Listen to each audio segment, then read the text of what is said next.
She had stood in the Gangnam penthouse the morning she decided to leave, barefoot on heated marble in Dong Yul's shirt, and told herself that the worst of it was behind her. The city spread below like a reward she hadn't yet figured out how to accept all glass and light and distance from the version of herself who used to count coins outside gas stations at midnight. That was this morning. By the time she reached Gate 34 of Seoul's Incheon airport on a Tuesday in April, the worst of it had found her anyway. She heard him before she saw him. That laugh. Big, loaded, deliberate. The kind that doesn't happen by accident. And then his shadow fell over her, and his pointing finger, and his voice, and Kate Harte, the woman who woke up every morning beside one of the most dangerous men in Seoul, felt herself start to disappear. He had no idea who she was now. No idea about the penthouse, or the ring Dong Yule had finally stopped waiting to give her, or the black card in her crossbody bag that answered to no limit.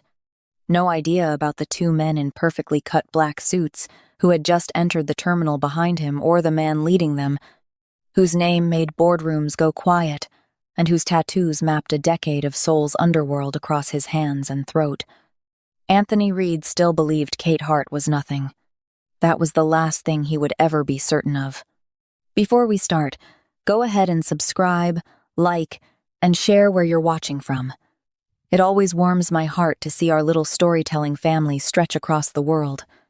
Every click, every comment, every bit of love you give helps us keep uncovering these unforgettable stories together. So find your quiet place, settle in, and let me take you somewhere you've never been before. The zipper gave out with a sound like a small bone snapping. Kate felt it happen before she fully understood it, that sudden give of resistance, the handle going loose in her grip, and then the entire mouth of her suitcase yawning open. Everything spilled. Her folded clothes, her worn paperbacks with their dog-eared pages, a plastic toiletry bag, a pair of white sneakers she'd tucked neatly on top, all of it sliding across the polished marble of Gate. A 34 in slow, humiliating motion, fanning out around her knees like evidence of something she couldn't name.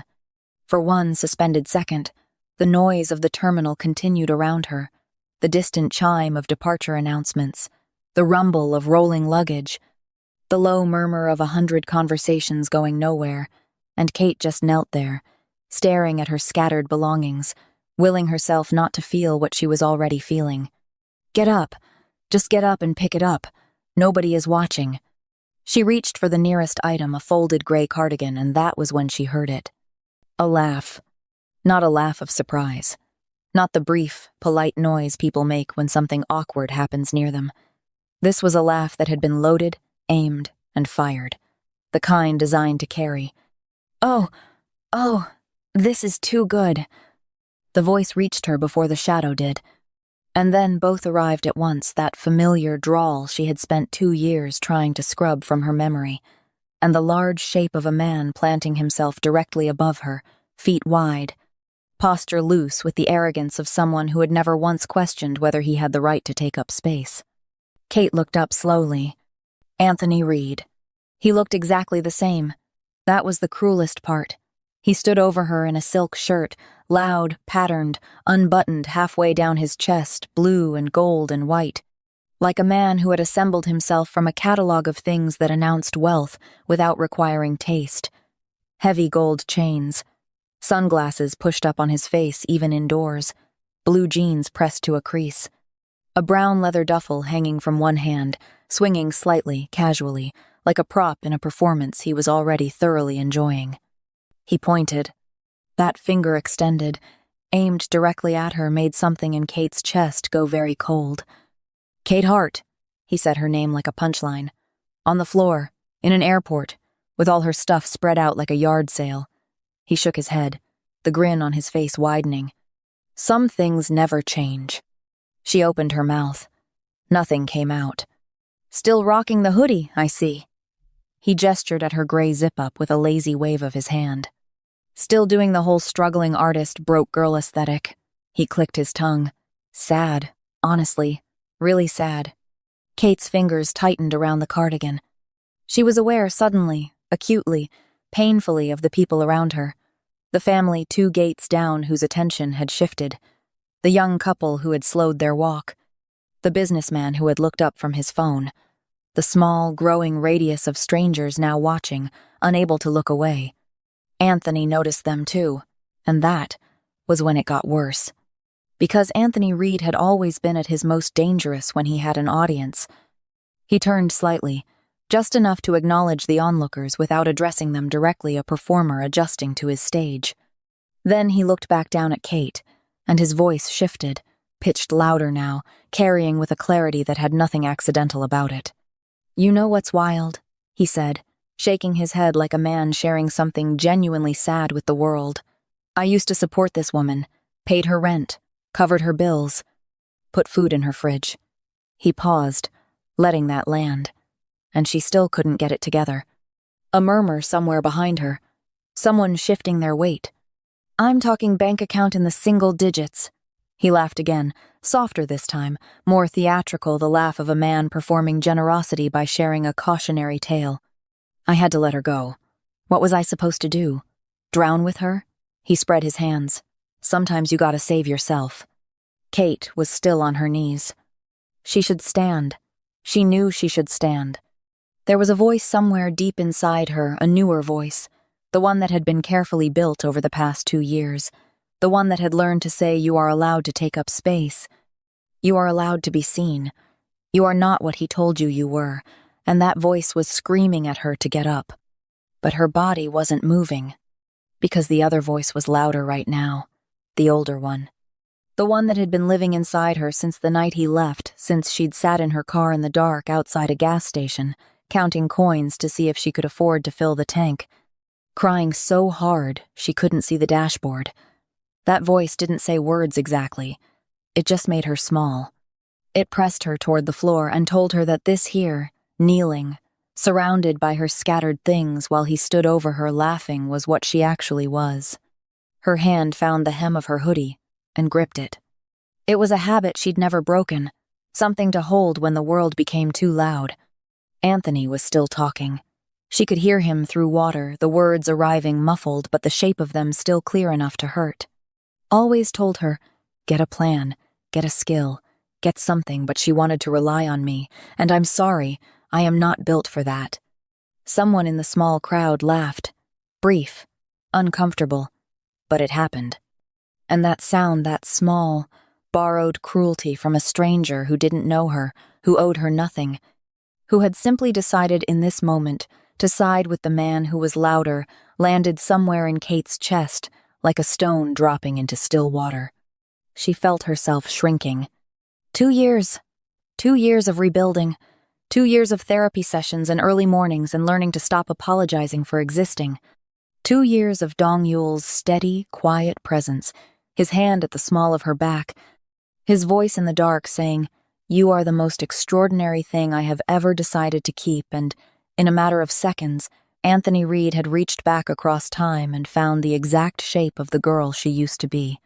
She hated how easy it was for him. She hated that her throat had closed. She hated the hoodie in her hands, and the scattered clothes on the floor, and that one stranger's laugh still echoing somewhere behind her sternum. "Get up, Kate. Get up." She was still trying to make her legs work when the terminal changed. It was subtle at first, the kind of change you feel in your body before your brain registers it, a shift in pressure, a drop in ambient noise, a collective unconscious adjustment in the people around her. The small crowd that had gathered seemed to become suddenly uncertain. She saw it in the way the businessman straightened. The young couple stopped whispering. Anthony, mid-sentence, let his next word die on his tongue. The terminal went quiet the way a fire goes out from the edges first, working inward. Kate felt the change before she saw the reason for it, and then she looked past Anthony. They were already close. 3 men moving through the terminal in a formation so precise it looked choreographed. 2 broad-shouldered men in black suits, flanking a third figure, walking 2 steps ahead, their expressions carrying that particular blankness that isn't emptiness but control. Severe, disciplined, the kind of stillness that comes from years of learning to be the last line between a man and the world. But it was the man between them that made the air in Kate's lungs stop moving. Nae Dong-Yul. He was already looking at her. His suit was black, perfectly cut, jacket unbuttoned, no tie, the collar of his black dress shirt open at the throat. And there, at the edge of that open collar, climbing over his neck, covering both hands and wrists in patterns that had taken years to complete his tattoos, dark, intricate, unmistakable, the kind of ink that didn't ask permission. His face was still. Not blank still. There's a difference. Blank is the absence of something. What lived in Dong Yul's expression right now was the presence of something very specific, very cold, and very deliberately contained. His jaw was set. His dark eyes had moved from Kate taking inventory of her, checking, the way they always did when he walked into a room she occupied and settled on Anthony. And in his left hand, carried with the casual ease of a man who had been holding it for some time, was a small red velvet box, held open. Kate's breath came back to her all at once. Anthony hadn't turned around yet. He was still mid-performance, still feeding off the last scraps of his crowd's attention, still running on the inertia of a man who had never once in his life been interrupted. Honestly, looking back, I did her a favor. Did you? The voice wasn't loud. That was the thing about Dong Yul's voice, it never needed to be. It had a quality of absolute finality, like a door closing on a room you would never enter again. It came from directly behind Anthony, calm and even, cutting through the terminal's noise the way silence cuts through static. Anthony went still. Not the stillness of a man who is afraid not yet. The stillness of a man who has been interrupted and is deciding how offended to be about it. He turned around slowly and faced Nae Dong-Yul. For a moment, Anthony took him in the suit, the tattoos, the two men flanking him, the absolute absence of anything in Dong Yul's expression that resembled concern, and Kate watched Anthony's brain do what it always did when confronted with something it didn't understand. It defaulted to arrogance. "Excuse me?" Anthony pulled himself to his full height, adjusting the strap of his duffel, chin lifting. "I'm in the middle of a conversation." Dong Yul didn't move. "With my fiancé," Dong Yul said. The word landed in the terminal like a stone into a deep well. Quiet, heavy, the kind of word that takes a moment to fully reach the bottom. Anthony blinked. Then he looked from Dong Yul to Kate, still on the floor, still holding her hoodie, and back to Dong Yul again.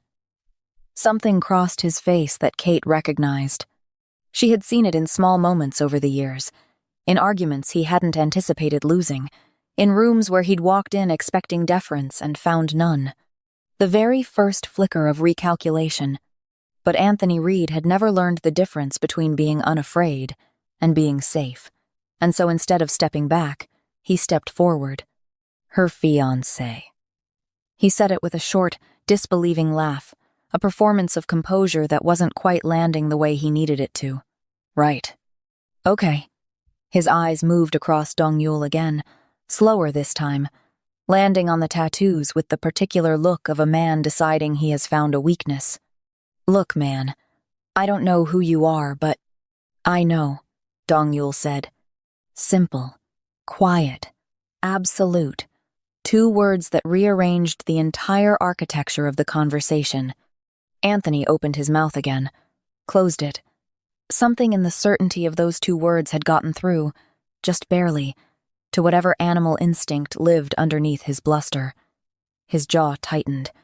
"I heard what you were doing," Dong Yul said. He hadn't raised his voice once. He hadn't shifted his weight. He hadn't blinked with anything other than patience. "I heard everything you said to her from the moment I entered this terminal." He let that sit for exactly 1 second. Then he looked past Anthony entirely. He looked at Kate. And in his eyes, underneath the cold fury that was still very much directed at the man standing between them, was something else. Something that had nothing to do with power or territory, or the absolute certainty that he was the most dangerous person in this building. It was the look of a man who had rushed through an airport because the thought of her leaving before he could say what he needed to say had been, to him, genuinely unacceptable. "Kate," he said, quietly. Just her name. And Kate, still kneeling on the floor of gate a 34 among her scattered things, with her old hoodie gripped in both hands, and her past still ringing in her ears, felt something in her chest very slowly begin to loosen. Because he had come. Not with violence, not with noise, just with his presence, and that velvet box held open in his hand, and her name in his voice, and it was already, completely, enough. Anthony looked between them again. The two suited men behind Dong Yule stood exactly where they'd stopped, hands folded, faces expressionless, watching Anthony the way professionals watch a problem they have already been authorized to solve. Anthony's hand tightened on the strap of his duffel. "Okay," he said. Something had crept into his voice, just the thinnest thread of it that hadn't been there the space of a breath ago. The beginning of doubt. So she's got a boyfriend. Good for her. That doesn't change the fact that her name, Dong Yule said, is Kate Harte. And you will say it one more time in my presence only to apologize for what you just did in front of these people. He tilted his head very slightly. Or you won't say it again at all. Anthony laughed. It came out smaller than he intended. Are you threatening me? Do you know who I work for? I'm in Seoul on a corporate account. I'm here with Dong Yule Logistics. He stopped. Something crossed Dong Yule's face then. Not anger, not triumph. Something quieter than both the particular expression of a man watching a door swing open that the person walking through it doesn't yet realize leads off a cliff. One of the bodyguards, the one on Dong Yule's left, allowed himself a single, slow blink. Dong Yule reached into the inner pocket of his jacket with his right hand. He withdrew his phone. He looked at Anthony for one long, steady moment. Then he made a call. It rang once. And the world that Anthony Reed had built carefully, expensively, on borrowed foundations he had never thought to inspect began, quietly and completely, to come apart. The call lasted 43 seconds. Kate counted. She didn't mean to, it was just what her mind did when it needed somewhere to go that wasn't Anthony's face, or the marble beneath her knees, or the weight of 2 years pressing down on her chest. She counted the seconds the way she used to count ceiling tiles in the room she'd rented by the week when she had nothing. A small, private act of survival. 43 seconds. Dong Yule said very little. A name. A number. 2 short sentences in Korean spoken so quietly that Kate, even standing close, caught only the shape of the words and not their content. Then he ended the call, slid the phone back into his jacket pocket, and looked at Anthony with the patient expression of a man who had just set something in motion that could not be stopped and was now simply waiting for the other person to feel it. Anthony hadn't moved. He was still standing in his wide-legged stance, still wearing the performance of a man who was unbothered, but the edges of it had begun to fray. His jaw was working slightly. His free hand had opened and closed twice without him seeming to notice. "What was that?" he said. "What did you just do?" Dong Yule said nothing. "Hey," Anthony's voice climbed a register. "I'm talking to you. What was that call?"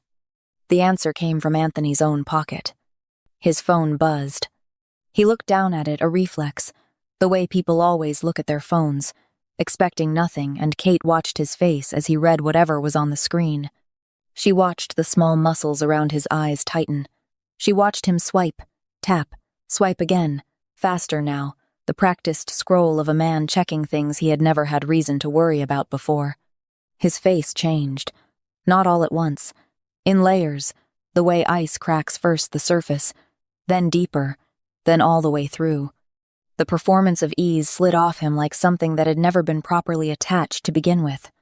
"My account," he looked up sharply. "My corporate card just got declined." He held the phone out as if Dong Yule needed to see the screen to believe him. That's not possible. I just used it an hour ago." Dong Yule looked at the phone, then back at Anthony. "Check your flight," he said simply. Anthony stared at him, then looked back down. His fingers moved across the screen, and Kate watched the color leave his face in a slow, even tide, starting at his temples, moving down through his jaw, settling somewhere in his throat. His lips parted. "My boarding pass." He stopped. Tried again. "It says my booking has been..." He looked up. Something in his expression had cracked fully open now, and what was underneath wasn't arrogance. It was something much smaller and much more honest. "What did you do?"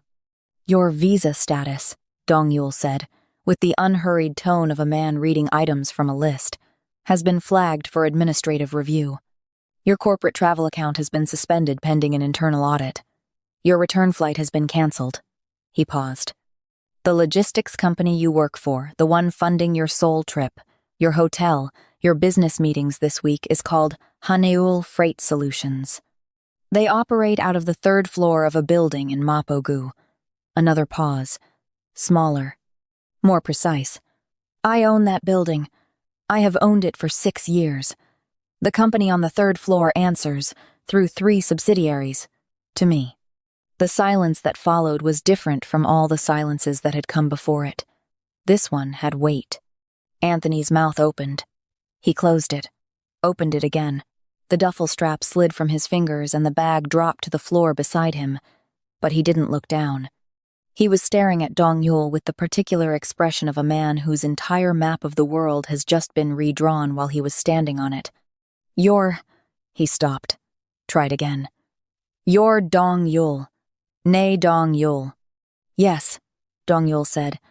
I have been, this entire time. Around them, the gate had gone completely still. The family, the businessman, the young couple, the gate attendant behind her desk who had stopped pretending to type. Every stranger who had slowed to watch what they'd assumed was an entertaining scene, had stayed to watch something they hadn't expected, and weren't sure how to leave. Anthony took one step back. Just one. Involuntary, the way the body moves before the mind gives permission. I didn't. His voice had lost its shape. I didn't know she was. I didn't know who you... No, Dong Yule agreed. You didn't. He let that be enough. He didn't add to it.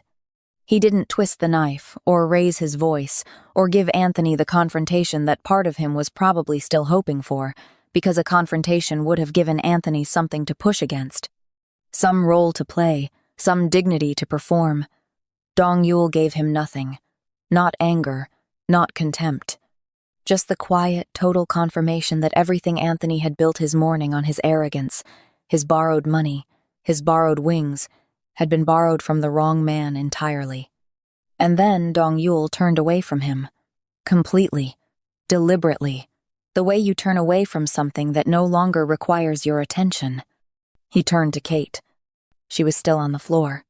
She hadn't been able to make herself stand, not because her body wouldn't let her, but because somewhere in the last 2 minutes something had shifted in her chest, something large and long-lodged, and she was afraid that if she moved too quickly, it would resettle wrong.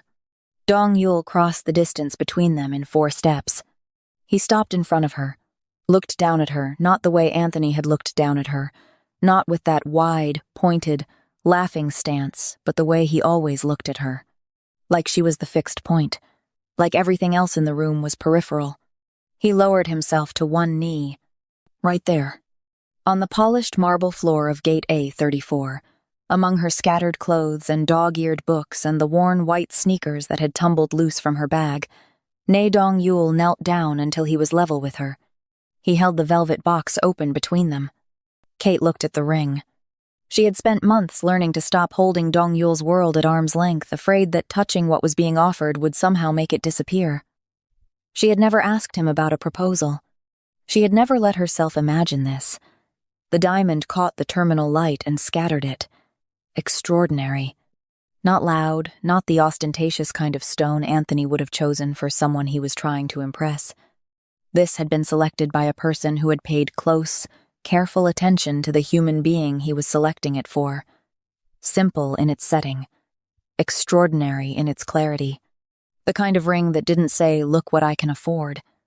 It said, "I saw you, and I chose this for you specifically, and I would choose it again." Kate's eyes moved from the ring to his face. "I had a speech," he said, and for the first time, something in his voice shifted slightly from the controlled stillness he'd maintained since walking into the terminal. There was something underneath it, something that, on another man, might have been called nervousness, but on Dong Yule came out as a kind of stripped-back honesty. "I had a speech prepared. I was going to say it at dinner. I had the restaurant, the table, I had a plan." Kate said nothing. She was afraid to speak and break whatever this was. "And then your driver called me this morning," he said. "He told me you'd booked a flight. Solo trip. No destination I recognized." His jaw shifted. "I knew why you'd booked it. 3 nights ago I canceled the dinner reservation without telling you work. I told myself. It couldn't wait, and you said nothing, just nodded. And I watched you go quiet in that particular way. You go quiet when you're convincing yourself that you expect too little, not that you deserve more. I should have said something that night. I didn't." Kate's throat tightened, and I thought, if she boards that plane before I say this, I will not forgive myself. And I am a man who does not like having things to not forgive himself for. The corner of Kate's mouth moved. "So the speech is gone," he said quietly. "I don't have it anymore. I just have this." He looked at the ring, then back at her. "I have spent my entire life in rooms where everyone was afraid of me, where people calculated what I wanted to hear before they opened their mouths, where nothing was given without something expected in return." He paused. "You are the only person I have ever met who just talked to me. Like I was a person. Like I was allowed to be one. I know what you came from," he said. "I know what it cost you to rebuild yourself. I know you are still, sometimes, afraid that it will all close in again." His eyes didn't leave hers. "I want to be the person standing beside you when it tries. Not behind you. Not in front of you. Beside you." The terminal held its breath. "Kate Harte," Dong Yule said. "Will you marry me?" He said it like a statement of intent. Like a man telling her what he wanted and trusting her, completely, with the decision. She could see it in the tight set of his shoulders. This man who controlled logistics companies and underworld territories and airport security payrolls was, in this specific moment, holding nothing. No cards, no leverage, no contingency, just the open box and her name. Kate looked at him. She looked at the ring. She looked, for one brief moment, at the scattered contents of her suitcase spread around them both on the floor, her modest, careful, hiding in plain sight life, laid out in full view of strangers, and she thought about the girl who had packed that bag, the one who still bought gray hoodies because gray didn't get noticed, the one who booked commercial flights and middle seats because she hadn't yet learned to stop punishing herself for things that weren't her fault. That girl survived everything he did to her. She deserves this. She has earned this. She is allowed. Kate reached out. She took the ring from the box herself gently, with steady fingers, and held it for a moment, feeling its weight. Then she looked at Dong Yule and placed it in his open palm. He looked down at it, then up at her. "Put it on," she said softly. Something moved across his face fast, private, gone in an instant, and then he took her left hand in both of his and slid the ring onto her finger. It fit perfectly, because of course it did, because this was Dong Yule, and Dong Yule did not leave things to chance. "Yes," Kate said, clearly, steadily, like a woman who had finally decided to stop whispering. He stayed kneeling for one more second. His thumb moved once across her knuckles. Then he rose, and as he did, he brought her with him one clean, unhurried motion, and Kate stood up from the floor of gate, a 34 for the last time. She stood up straight. And around them, something shifted. The crowd that had gathered strangers who had come for spectacle and stayed for something they hadn't expected were no longer watching a woman on the floor. They were watching a woman stand up. The businessman, the young couple, the family, the gate attendant who had stopped pretending to work. Every face in that terminal had witnessed it, the pointing finger and the cruel laugh, and now this, the ring, the kneeling, the yes, spoken without hesitation. 2 or 3 people began to clap, quietly at first. Then others joined, the way sound returns to a room after a long silence, and the applause moved through gate a 34, like something that had been waiting for permission to exist. Kate turned, and she looked at Anthony Reed. She had thought, in darker moments, that if she ever saw him again, she would have something sharp and devastating ready, something that would make him feel exactly what he had made her feel. But standing here now, With Dong Yule beside her and the ring on her finger and her spine fully extended, for the first time since the zipper broke, she found that she didn't have anything cutting to say to Anthony Reed. She found that she didn't need to. She just looked at him. And Anthony, for the first time in the entire encounter, looked away first. He looked like a man standing at the edge of something he hadn't realized was a cliff until his foot was already over it. His phone was in his hand. His bag was on the floor where he'd dropped it. The gold chains caught the terminal light and did nothing useful with it. He opened his mouth once and closed it again. Anthony started. He didn't finish. Because the 3 men who arrived at the edge of the scene were not, technically, airport security. They wore the uniforms and the lanyards and the precisely bored expressions of airport security, but their eyes, when they found Dong Yule, flickered with the brief. Practiced acknowledgement of men receiving confirmation from the person they actually answered to. The one in front, tall, straight-backed, unhurried, approached Anthony directly. "Sir," he said, in English that was accented but precise. "We need to ask you to come with us." Anthony looked at him, then at the other 2, then, one final time, at Dong Yule. Dong Yule was no longer looking at him. Dong Yule was watching Kate the way he always watched her, when something important had just happened, with the quiet, complete attention of a man who wanted to see how she was. "Come with you?" Anthony's voice had taken on a new quality, thin, pressurized, the sound of a man who has just understood the dimensions of the room he is trapped in. "On what grounds?" "I haven't done anything." "Administrative hold on your travel documents, sir," the security officer said.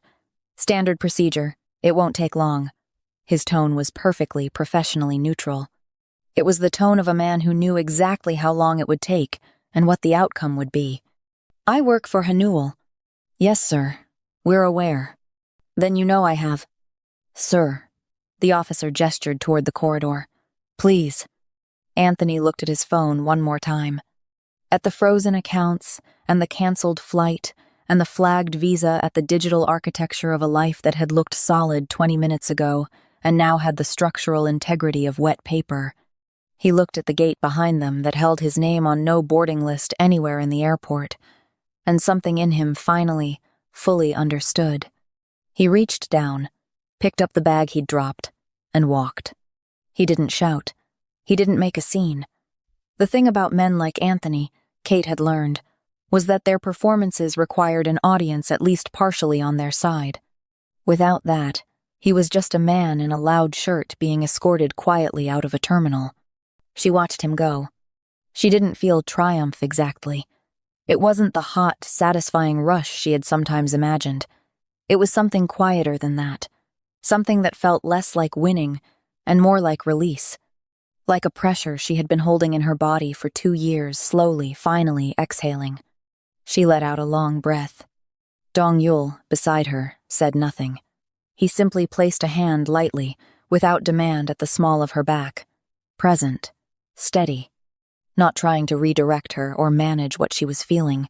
Just there. Then, before she could say anything, his men moved.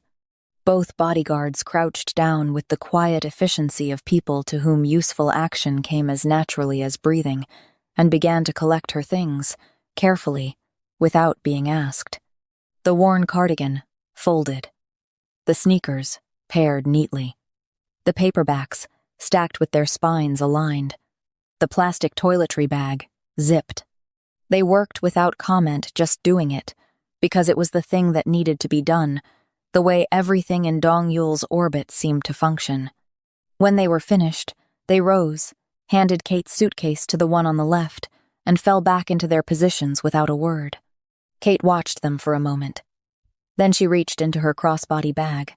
Her boarding pass. Seat 31B, middle seat, economy class, 6-hour flight. She had booked it 3 nights ago, standing in the dark of the penthouse hallway after Dong Yule had fallen asleep, feeling that familiar old ache of a woman who has learned not to ask for too much. She had told herself she just needed space. She had really needed him to come after her. She looked at the boarding pass for a long moment. Then she let it go. It fell from her fingers and made no sound on its way to the floor, and Kate did not watch it land. She had already looked away. "The speech," Kate said. Dong Yule looked at her. "The one you had prepared." She tilted her head. "For dinner. At the restaurant." The corner of her mouth lifted. "I want to hear it eventually." Something shifted in his face, that rare, private thing that wasn't quite a smile but was everything a smile meant, compressed into the set of his jaw and the quality of his attention. "Eventually," he agreed. "Where are we going?" she asked. "Wherever you want," he said. Then, quietly, "But the jet is fueled for Jeju."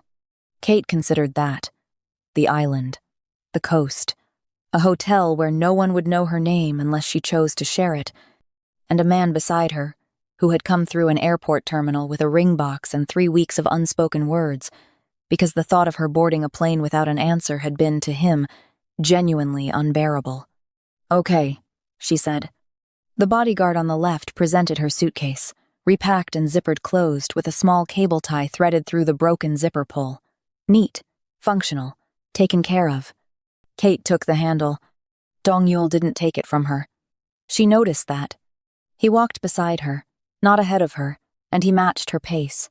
And when they moved through the terminal away from gate, a 34, away from the scattered memory of the floor she'd been kneeling on, away from the last visible evidence of the woman she'd been trying to outgrow for 2 years, he did not steer her. He just walked with her. The terminal opened around them as they moved through it. Travelers and rolling luggage and departure boards, and the particular fluorescent brightness of a place that never fully sleeps, all of it parting slightly around a man who walked like he already knew where everything went. Kate was aware, peripherally, of people looking. Not how they'd looked when she was on the floor. Differently. They looked at something they couldn't quite categorize, something that didn't fit the familiar shapes of the world they moved through every day. She thought she understood, for the first time, what it might feel like to be seen and have it not hurt. They took a private corridor she hadn't known existed, a door behind a gate desk that opened with a keycard one of the bodyguards produced without breaking stride, leading into a carpeted hallway that smelled faintly of cedar and moved with the quiet of a place insulated from the terminal's noise. Then another door.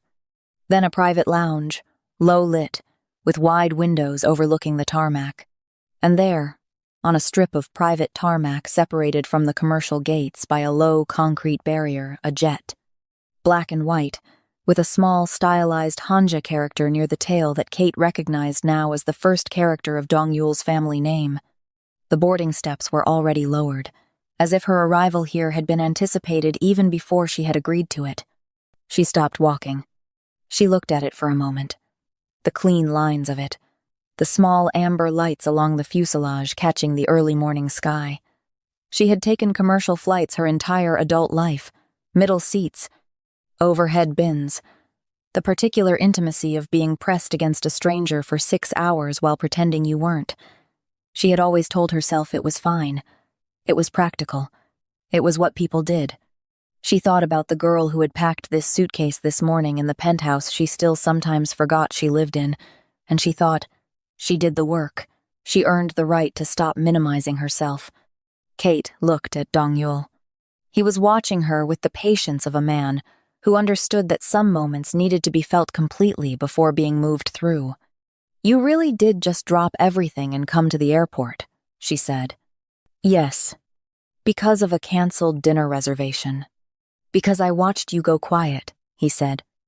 "And I knew what it meant.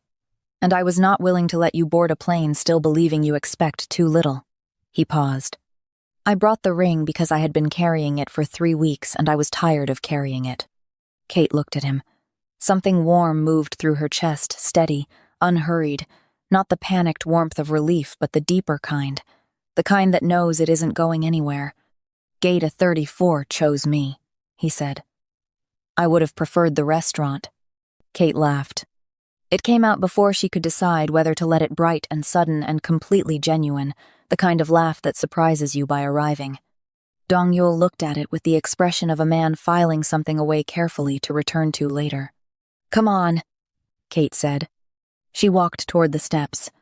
She walked toward them without waiting, without being guided, without the half-second of hesitation she would have felt a year ago or 2 years ago, when she was still a woman who apologized for taking up space in rooms she hadn't been explicitly invited into. She walked like someone who had been invited, because she had been. At the top of the steps, she paused and looked back, not at the lounge, not at the bodyguards loading luggage into the hold below, not at the terminal visible in the middle distance through the glass. She looked at Dong Yule, who was 3 steps below her, watching her with that specific, anchored attention she had spent months learning to receive without flinching. "The speech," she said again. He raised an eyebrow. "Dinner," she said. "Whenever. But I want the speech." "You'll have it," he said. She turned and stepped inside. The interior of the jet was quiet and warm, and nothing at all like a middle seat on a commercial flight. Kate set her repacked suitcase down in the aisle and stood in the middle of the cabin for a moment, adjusting. Not to the luxury she had been adjusting to that for months, slowly, in increments, learning to stop flinching at it. She was adjusting to the feeling of being, finally, fully on the other side of something. She moved down the aisle and sat down and looked out the small oval window at the strip of sky above the tarmac, going pale gold at its edges, the specific gold of a morning that has decided, despite everything, to be beautiful. She felt Dong Yule sit down beside her, not behind her, not in front of her, beside her. The stairs retracted, the door sealed. Somewhere ahead the engines shifted register, and the jet began, quietly and without announcement, to move. Kate turned the ring on her finger, once feeling its weight, its realness, the fact that it was still there, and then she settled back and watched Seoul fall away beneath her. The terminals, the concrete, the wide, flat geography of a city she had arrived in with nothing and was leaving with everything that mattered. She didn't look back. She was done looking back. Seoul is behind her. Jeju is ahead. And somewhere between the ring on her finger and the speech Dong Yule still owes her, this story is only just beginning. Subscribe and hit the bell so you're the first to know when the next chapter drops. If you know someone who needs to hear a story about a woman who refused to stay on the floor, share this video with them right now. And drop your location in the comments. I want to see exactly how far this story has traveled.